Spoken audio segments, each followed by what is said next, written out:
So may I request Sri Gajendra Singh Shekhawat, Honorable Minister of Jal Shakti Government of India, to give his chief guest address. A huge round of applause for him, please. क्षमा चाहता हूँ, मैंने थोड़ा programme में परिवर्तन करवाया आप लोगों की सुविधा के लिए। मुझे लगता था कि एक बार जो भाषणों का प्रवाह चल रहा है वो निरंतर होकर पूरा हो जाए, और फिर उसके बाद में हम एक बार जब खड़े होकर के और फॉर्मल साइनिंग का, एक्सचेंज ऑफ बुक्स का जो है कार्यक्रम करें, और उसके बाद में शायद हम सब लोग अशोक जी ने अगर चाय पिलाने की व्यवस्था की है तो वो भी कर लें, लंच भी करा।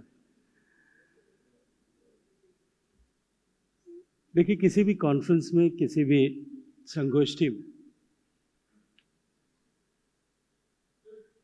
जो अंतिम वक्ता होता है उसकी चुनौती बहुत बड़ी होती है। नजरिया दो तरह से देखने का हो सकता है। पहला ये कि विषय पर बात करने वाले विशेषज्ञों ने, जिस क्षेत्र में काम कर रहे हैं, उन्होंने विस्तार से बात कर दी हो, तो अंत में बोलने वाले के लिए सुविधा है कि उसे बहुत ज़्यादा नहीं बोलना है, जो कुछ पहले बोला गया उसमें से थोड़ा बहुत कॉपी पेस्ट करके आगे बढ़ाना है। अगर वो जेन्युइनली कुछ बात करना चाहता है, उसके लिए चुनौती बहुत बड़ी होती है, क्योंकि उस क्षेत्र में जो कुछ भी है वो पहले बोला जा चुका होता है। और मेरी चुनौती आज और भी गंभीर है। एक तो मुझे अंतिम वक्ता के रूप में बोलना है। मुझे नहीं पता कि मेरे आने से पहले कितने लोगों ने बात की थी, लेकिन मेरे आने के बाद में भी चेयरमैन AICTE ने, DG NMC जी ने और आदरणीय अर्चना जी ने, जो जल शक्ति अभियान को नेशनल वाटर मिशन में लीड करती हैं, उन्होंने अपने अनुभव से और जो कुछ काम ये कर रहे हैं उसके विषय में विस्तार से आप सब लोगों के सामने बात की है। इसलिए मेरे लिए स्कोप बहुत कम रह जाता है, और मेरी चुनौती आज और भी गंभीर है। वो गंभीर इसलिए है कि मुझे उन लोगों को ज्ञान देने के लिए खड़ा किया गया है जिनका ज्ञान देने का लाइसेंस जिनके पास में सरकार ने दे रखा है। ज्ञान बांटना जिनका ब्रेड एंड बटर है, उन लोगों को ज्ञान देने के लिए मैं की धृष्टता करने के लिए मुझे कहा गया है। और जैसा अभी सामान्य बातचीत में हम सबके सामने ये विषय आया कि इसके बाद में भोजन होगा, 11 बजे, 11:30 बजे के आसपास हमने शुरू किया था, लगभग 2 घंटे होने को। मैं बहुत सारे लोगों को देख रहा था कि अब अगर मैंने बहुत लंबा भाषण दिया तो उनको जगाए रखना मेरे लिए बड़ी चुनौती होगी,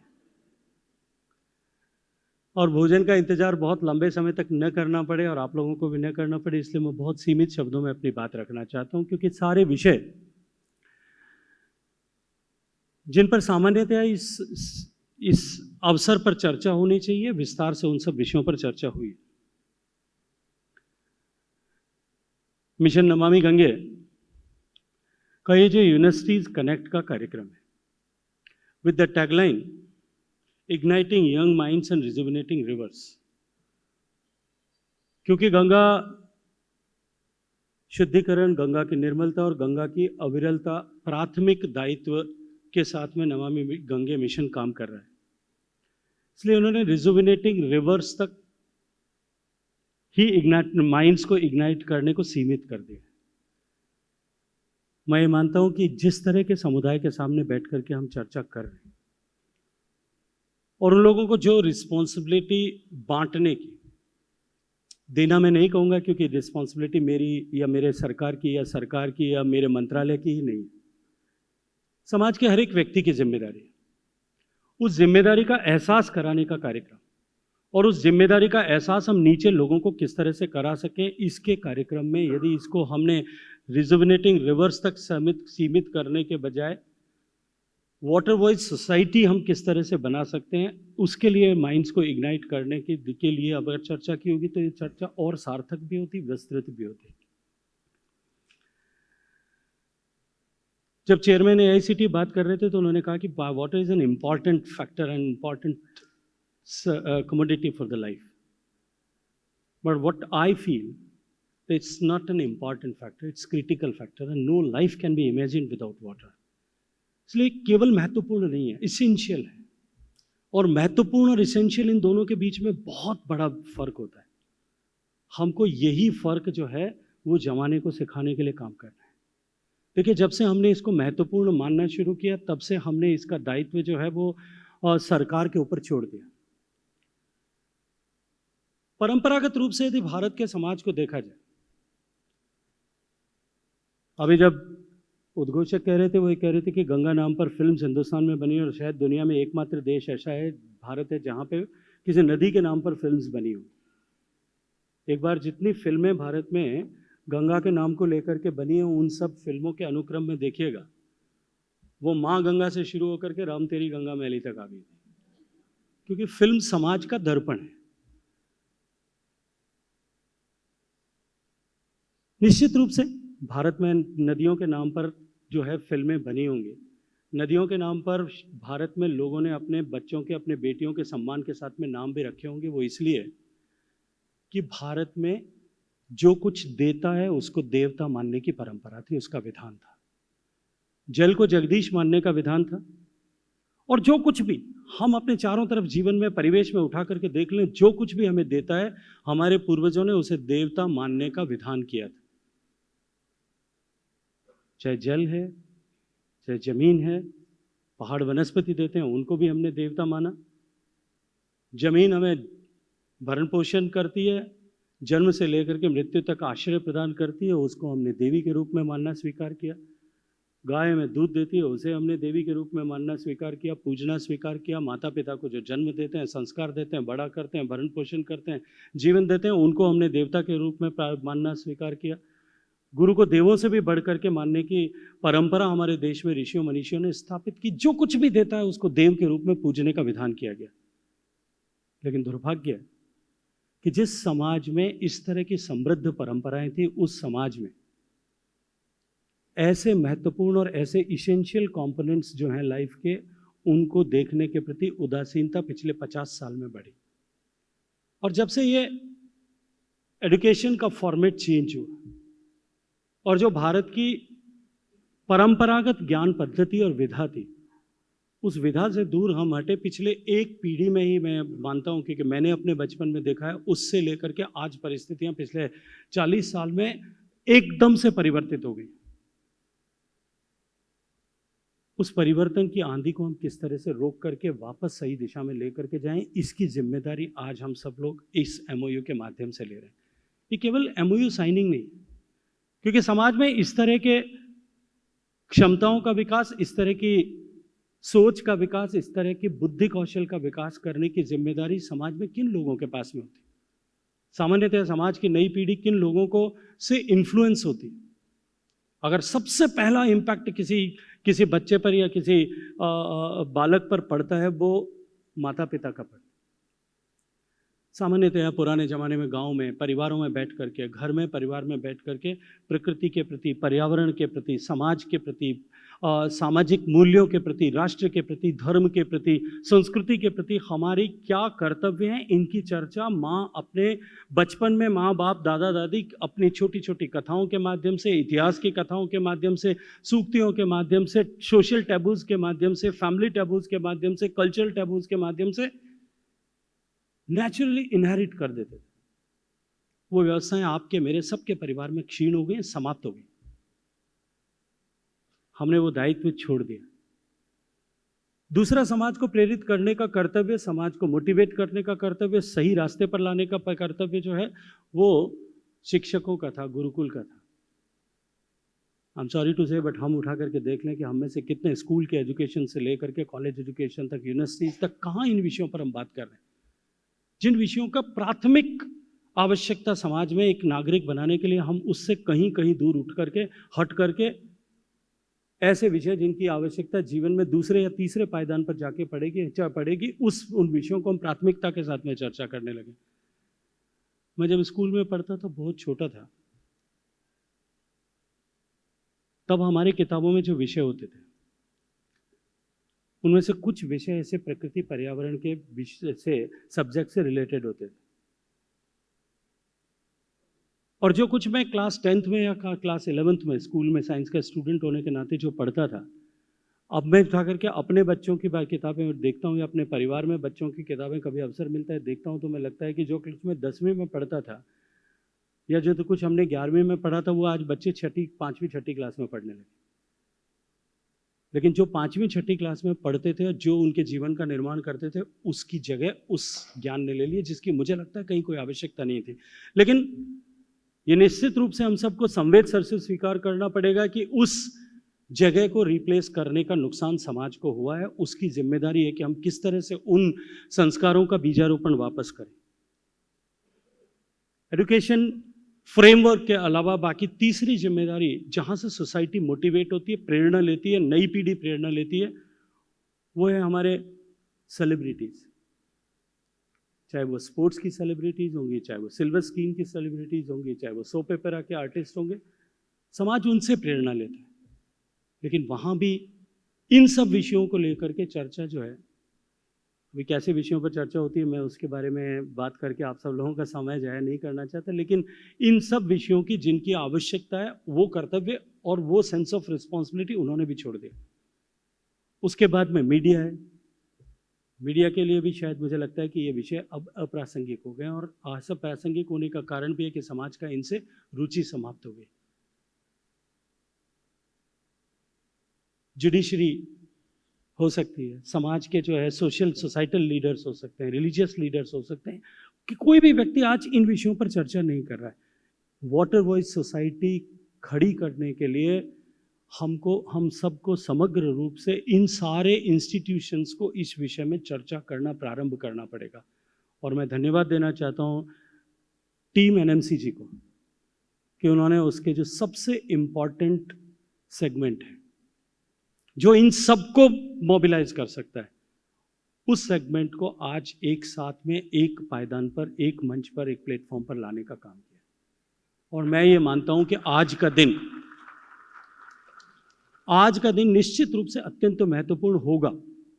और मैं होगा इन्वर्टेड कॉमास में करके इसलिए कह रहा हूं कि यदि एक सामान्य एमओयू बन लिखने तक की कवायद अगर रही और जो कुछ आज हम यहाँ कर रहे हैं इसको हमने सफलता का पायदान मान लिया कि हमने 50 विश्वविद्यालयों को एक साथ लाने के में सफलता प्राप्त की और अपनी पीठ थपथपा करके यदि हम खुश हो गए, शायद एक बहुत बड़ी सुनहरी आशा को हम धूमिल कर दें।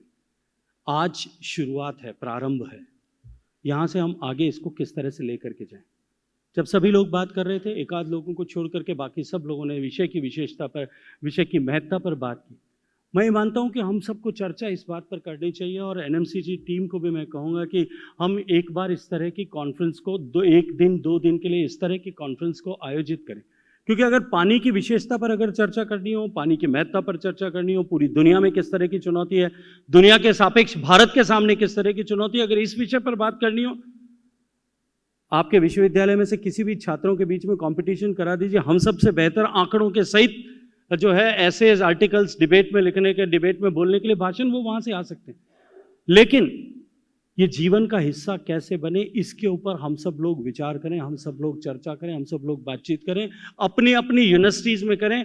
अपनी हर एक यूनिवर्सिटी में इस तरह का एक कंपटीशन, अलग अलग तरह से इस तरह के कंपटीशन आयोजित किए जाएं कि जो प्रेजेंट सर्कमस्टांसेस में जहां दुनिया के सामने पानी चुनौती और भारत की चुनौती दुनिया में सबसे बड़ी है, because of urbanisation, because of increasing population, because of impact of climate change, polluted water resources, हमारी ग्राउंड वाटर डिपेंडेबिलिटी, हमारे एजिंग इंफ्रास्ट्रक्चर, इन सब के चलते हुए जो चुनौती हमारी है और वो सबसे बड़ी है, उस चुनौती पर हम किस तरह से उस समाज के जागरण के लिए काम करेंगे, उसको लेकर के उनके विषयों पर जो है हम किस तरह से वाटर वाइज सोसाइटी खड़ी करेंगे, इन विषयों को लेकर के, और साथ साथ में आने वाले समय में हम किस तरह से पानी के डिमांड को कम कर सकते हैं, इन विषयों को लेकर के अपने अपने विश्वविद्यालय में अगर हम इस विषय पर चर्चा प्रारंभ करें, in the form of debate, it can happen, research paper की तरह हो सकता है, in the form of discussions हो सकता है, in the form of essays हो सकता है, हम किस तरह से करें और उसके बाद में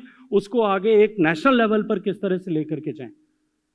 और इस सब से आगे बढ़ कर के अगर मैं बात करूं, देखिए समाज जो है वो सबसे ज़्यादा करने से प्रेरित होता है। एक कथा जो बचपन में आप सब ने भी कहीं सुनी होगी, एक छोटा सा बालक बहुत गुड़ खाता था।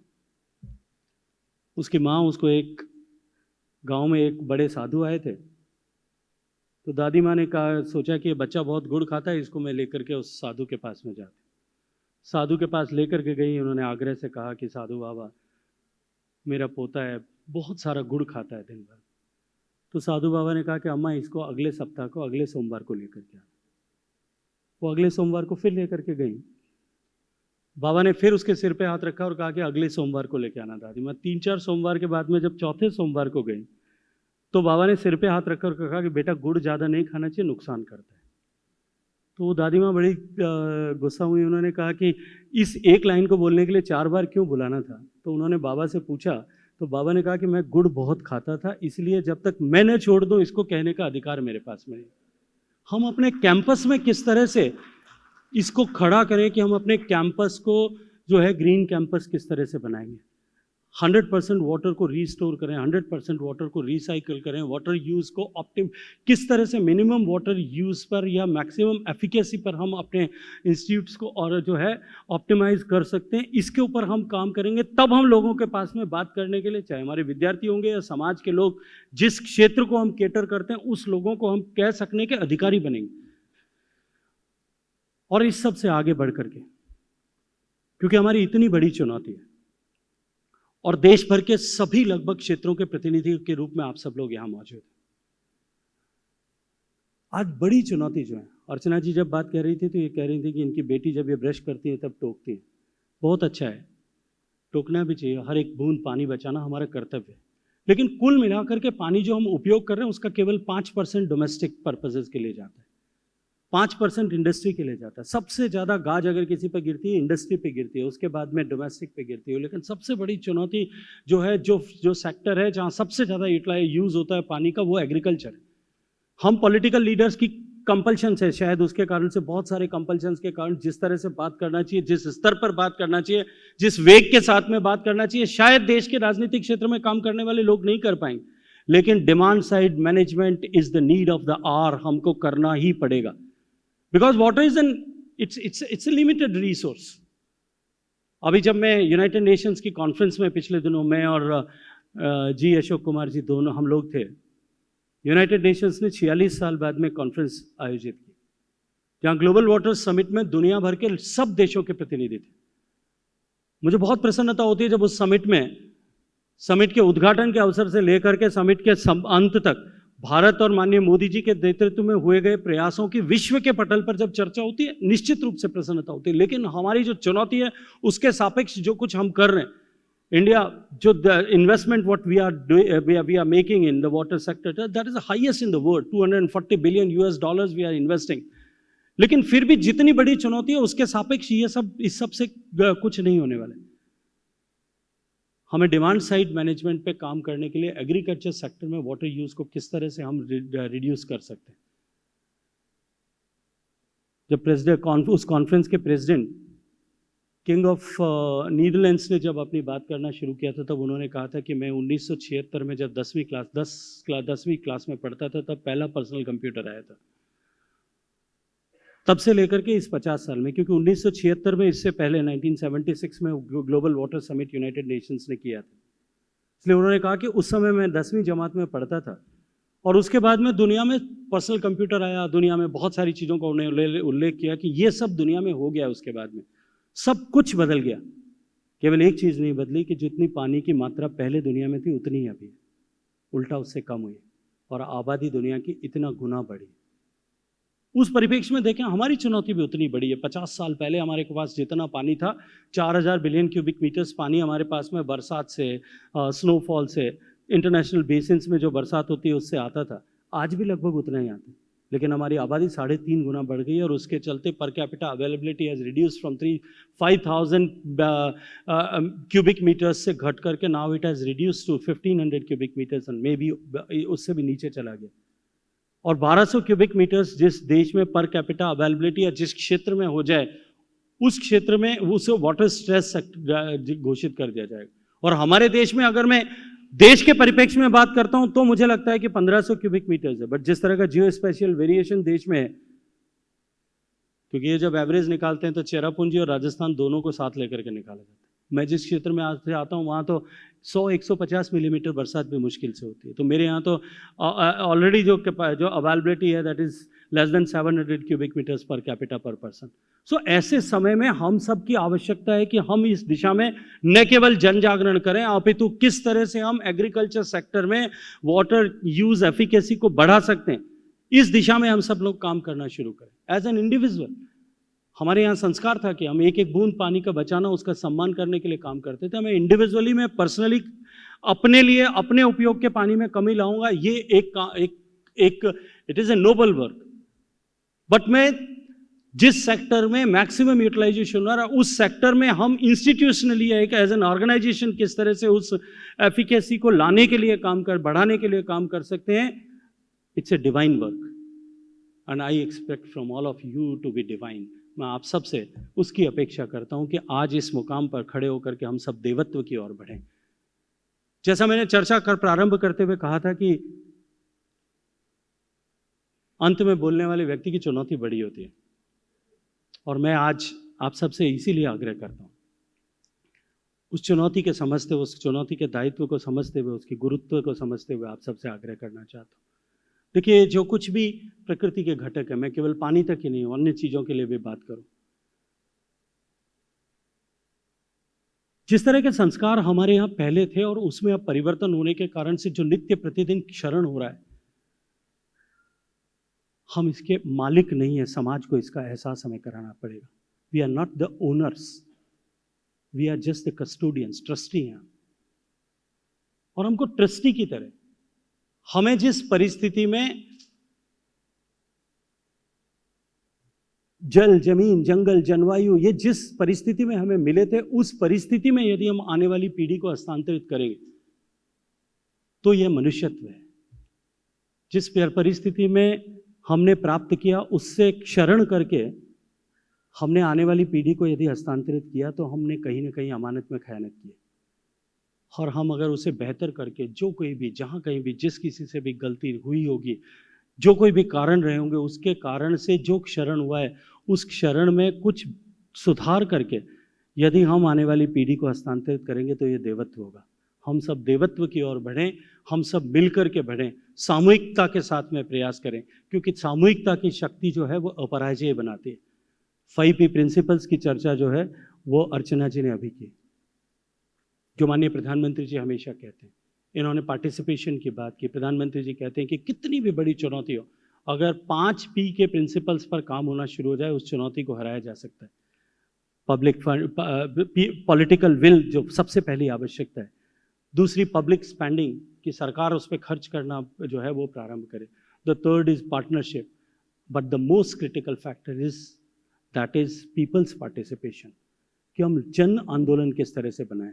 और जल के आंदोलन को जन जन का आंदोलन बनाने के लिए आज हम सब ने हाथ साथ में जोड़ करके एक साथ ये 50 हाथ NMCG के साथ में जुड़े हैं, जल शक्ति मंत्रालय के साथ में जुड़े हैं। और मैं ये जानता हूँ कि ये 50 हाथ केवल 50 इकलौते हाथ नहीं है, ये हजारों हजारों लोगों को साथ लिए हुए एक एक हाथ है। एक विद्यार्थी, एक परिवार और एक पूरे गांव का प्रतिनिधि होता है। अगर हमने उसके जीवन में बदलाव लाने के और इस बदलाव के एहसास के साथ उसको जीने में सफलता प्राप्त की, तो निश्चित ही आज का दिन जो है वो इतिहास के अक्षरों में, इतिहास के पन्नों में स्वर्णाक्षरों से लिखा जाएगा। आप सबको बहुत सारी शुभकामनाएं। Thank you so much, Shri Gajendra Singh Shekhawat ji, Honorable Minister of Jal Shakti, Government of India. Important points raised by Honorable Minister, who is the chief guest of this event, I must say. And thank you so much for enlightening all of us with your pragmatic vision, what can be done, what is being done, and what we can do together, all of us. And as you have rightly said, that this is just a beginning. We have a long way to go to achieve our target. Thank you so much.